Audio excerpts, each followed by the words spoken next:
Olá, sejam mais uma vez muito bem-vindos ao meu canal. Nós estamos aqui para fazer a resenha de mais um livro que nós terminamos, acabamos de concluir a leitura e fomos tremendamente abençoados. Eu fui tremendamente abençoado pelo livro do Joseph Price.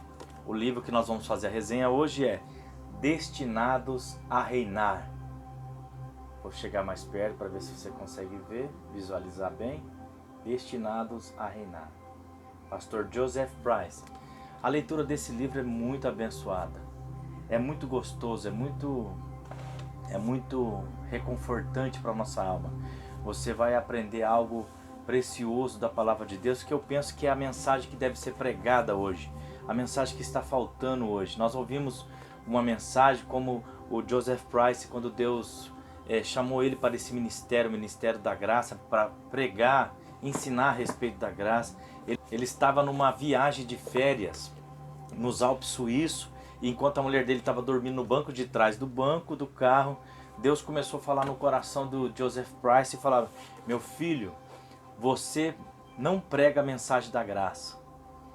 E ele ficou chocado e falou assim: como assim eu não prego a mensagem da graça? Eu sou conhecido, ele estava começando a ser conhecido como o pregador da graça, e o Senhor falou para ele: não, você quando vai pregar os seus sermões, teus sermões estão misturados lei.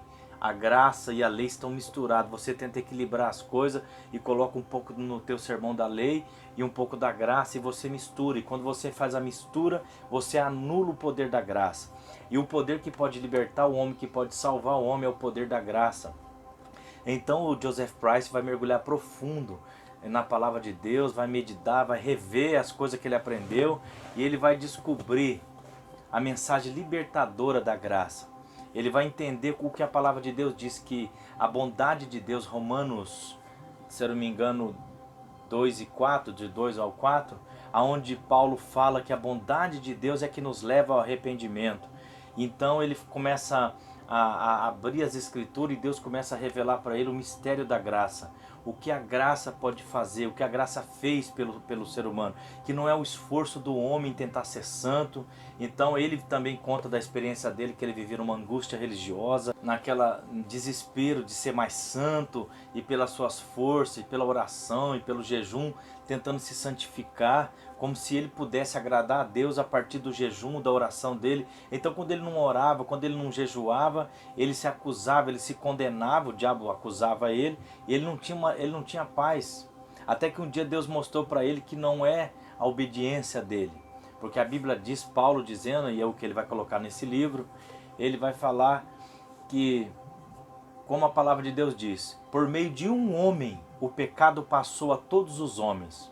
E por causa que um pecou, logo todos pecaram e todos morreram.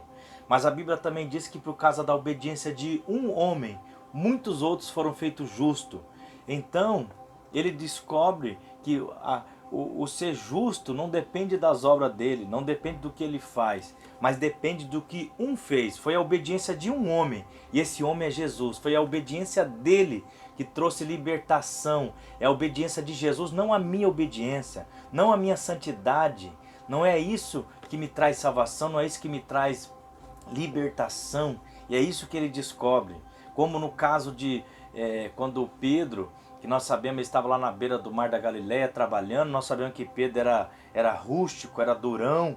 E Jesus passa na Galileia, e ele está ministrando, falando a palavra, e ele pede lá o barco emprestado de Pedro. E depois que ele dá o sermão para a multidão, usando o barco de Pedro, ele diz para Pedro: Pedro, pega o barco e vai para alto mar e lança sua rede no lado direito do barco. Então, quando ele vai lá e obedece a palavra de Deus, ele recebe, Deus abençoa, Jesus abençoa, que os peixes parece que entra tudo dentro do barco de Pedro, e Pedro fica maravilhado de ver tanta graça e tanto favor. Diz: afasta-te de mim, Senhor, que eu sou um homem pecador. Então a bondade de Jesus, a bondade de Deus, fez ele reconhecer o próprio pecado dele, a própria pequenez dele. Então ele vai demonstrar através desse livro como que a graça de Deus se manifesta, como a bondade de Deus, que a partir do momento em que o homem conhece o amor de Deus, conhece a bondade de Deus, ele não vai querer viver para o pecado, mas ele vai ter uma vida de libertação, uma vida que realmente traz significado para nossas vidas. Ele vai contar algumas experiências que ele teve pessoal, experiência que ele teve com a sua esposa. Ele faz algumas ilustrações muito boas, como ele diz, a salvação é como se alguém estivesse lá no mar, se afogando. O salva-vidas está vendo a pessoa se debater. Enquanto a pessoa está se debatendo, tentando se salvar, o salva-vida não pode se aproximar. Mas quando a pessoa se rende, então o salva-vida pode ir lá e pegar ela e tirar da água para salvar. O que acontece? Tem muita gente se debatendo, tem muita gente com esforço próprio, tem muita gente achando que pode agradar a Deus pelas suas próprias obras. Então o dia que ele faz alguma coisa certa, ele está feliz, fala, eu acho que agora eu agradei a Deus. Mas a Bíblia mostra que a única maneira de agradar a Deus é estar em Cristo Jesus, é estar em Jesus Cristo, é a única maneira de agradar a Deus. A única maneira de nós ser encontrado justo é através de Jesus Cristo. Por quê? Porque é a justiça dele, é a justiça de Jesus.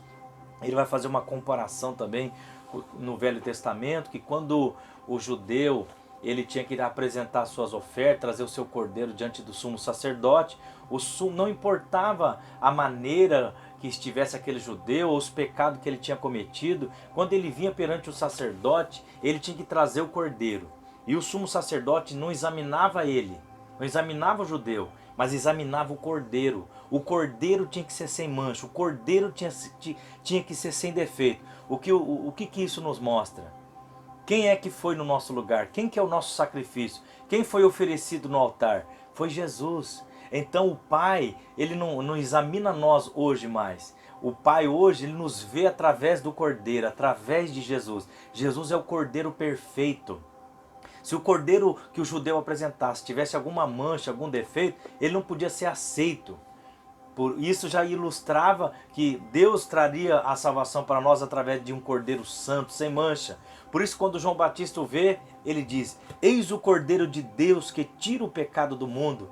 E semelhantemente, assim como o judeu tinha que colocar sua mão na cabeça daquele cordeiro inocente, quando ele colocava a mão na cabeça do cordeiro inocente, o pecado dele se transferia para aquele cordeiro inocente, e a justiça do cordeiro inocente se transferia para ele. E quando o sumo sacerdote sacrificava no altar aquele cordeiro, Deus recebia aquela oferta e havia mais um ano de perdão de pecado para a nação de Israel. Agora, se o sangue de touro, de bode, de carneiro produzir um perdão temporário sobre a nação de Israel e a bênção de Deus vinha sobre a vida deles, porque a lei exigia que o homem cumprisse tudo o que Deus mandava. A lei sempre demanda, a lei sempre exige do homem, mas a graça vem suprir, a graça vem dar aquilo que o homem não tem.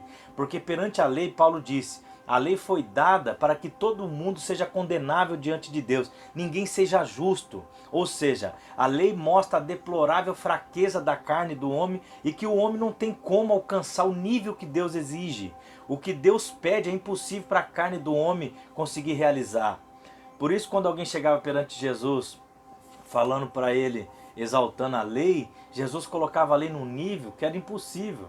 Ele dizia, ó, se alguma coisa te escandaliza, corta teu braço fora, arranca os teus olhos fora. Quem vai cumprir uma lei dessa? Ninguém. Ninguém poderia cumprir. Então Jesus, quando ele falava da lei nos evangelhos, ele queria que o homem chegasse ao fim de si mesmo. Ele queria que o homem olhasse e falava, é impossível, eu preciso de um Salvador. Os fariseus não conseguiam reconhecer a necessidade de um Salvador. Eles achavam que eles podiam ser salvos por guardar a lei, por cumprir todas as regras da lei, e por isso a mensagem da graça, a mensagem de Jesus não penetrava no coração deles. Então eu não quero me estender demais, porque é muito bom falar da graça. A graça tem me libertado, a graça tem trazido paz ao nosso coração, à minha casa. Temos sido muito abençoados pelas mensagens do pastor Joseph Price. Eu tenho esparramado a mensagem dele para onde quer que eu vou. Estou com mais 3 livros dele aqui para começar a leitura agora. Eu recomendo de coração. Se você está vivendo uma angústia religiosa, ou está com a sua mente carregada, cheia de condenação, cheia de culpa, você precisa entender. Todos os teus pecados já foram punidos em Jesus. Desde quando você nasceu até o dia que você vai viver, até o último dia que você viver nessa terra, toda a tua iniquidade, todo o teu pecado já foi punido no corpo de Jesus. Você não tem que que achar, eu estou enfermo porque é a vontade de Deus. Eu estou assim porque é Deus que jogou essa enfermidade em mim para me ensinar, para me disciplinar. Agora imagina, Jesus falou que nós sendo maus, sabemos dar boas coisas para os nossos filhos. Quanto mais o nosso Pai que está no céu. Você teria coragem de, se teu filho se rebelasse contra você, ou fizesse alguma arte, alguma coisa que você não gostasse, você falasse, meu filho, vou colocar um câncer você em cima de uma cama para você aprender. Que pensamento mais doentio é esse? E é isso que a gente vê em muitas igrejas, uma mensagem mesclada. Irmão, você leu, você orou hoje, você leu a Bíblia, e isso vai trazendo condenação para a vida da pessoa. Porque hoje nós oramos não para sermos salvos, nós não oramos para ser abençoados, nós oramos porque somos abençoados. Nós vamos na igreja porque nós somos a igreja, nós congregamos com os irmãos porque nós somos abençoados. Nós não jejuamos para termos alguma coisa, nós jejuamos porque nós já temos tudo, porque Deus já nos deu tudo. Nós buscamos a Deus não para ter uma bênção, para ter um favor, nós buscamos a Deus porque nós já temos o favor, nós já temos a bênção. Tudo que nós temos já foi conquistado. A Bíblia diz que quando Jesus estava na cruz, ele diz, está pago, toda a dívida está paga, tudo está consumado, não ficou nada para trás que Jesus que não estava incluído naquele está consumado. Quando Jesus disse estava consumado, concluiu, encerrou toda a dívida que o homem devia para com Deus. E quando alguém crê, a única coisa que Deus exige, crença, que alguém acredite na dádiva da graça. É uma dádiva. A lei veio por Moisés, mas a graça veio por meio de Jesus Cristo. Ele veio aqui pessoalmente nos mostrar o amor de Deus, nos conduzir de novo para Deus. Que amor é esse? Que ele vem aqui entre nós nos procurar, vem até nós nos falar do amor do Pai, nos trazer de volta para o coração do Pai. Então você vai sentir uma verdadeira libertação. Pessoas que estão presas em pornografia ou em tantos outros vícios, quando começar a descobrir o amor, a graça de Deus, com certeza as pessoas vão se libertar, porque a graça de Deus, ela tem o poder de libertar. É a mensagem da graça que Paulo pregava, que ele foi preso, que ele foi chicoteado, que ele apanhou, porque a mensagem da graça liberta. Não é uma super graça. Agora eu estou debaixo da graça, eu posso fazer o que eu quero. Não. Quando você está debaixo da graça, que você entende o amor de Deus, você não quer voltar lá para trás, não quer voltar para as coisas que desagradam o coração de Deus, porque você entende a profundeza da bondade, do amor de Deus. Não é mais o que eu fiz, não é o que eu faço. Não é se eu fiz se eu me comportei, bom, hoje eu me comportei bem, então Deus está comigo. Hoje eu falei, Deus se ausentou de mim, Deus me esqueceu. Mas a Bíblia fala em Hebreus que serei misericordioso para com seus pecados, das suas iniquidades não me lembrarei mais. Deus não pode se lembrar porque o preço foi pago, o Cordeiro já morreu e já ressuscitou, que é o nosso Senhor Jesus Cristo. A leitura desse livro vai abençoar teu coração. Eu recomendo de todo o coração que você leia Destinados a Reinar, Pastor Joseph Price. Você vai ser tremendamente abençoado. Fiquem com Deus e até o próximo vídeo. Muito obrigado por deixar entrar aí na sua casa, no seu quarto. É uma bênção de Deus. E se Deus continuar nos dando graça, como eu sei que Ele vai nos dar, nós estaremos aqui fazendo mais vídeos para a honra e a glória do nome do Senhor Jesus. Deus abençoe vocês. Tchau!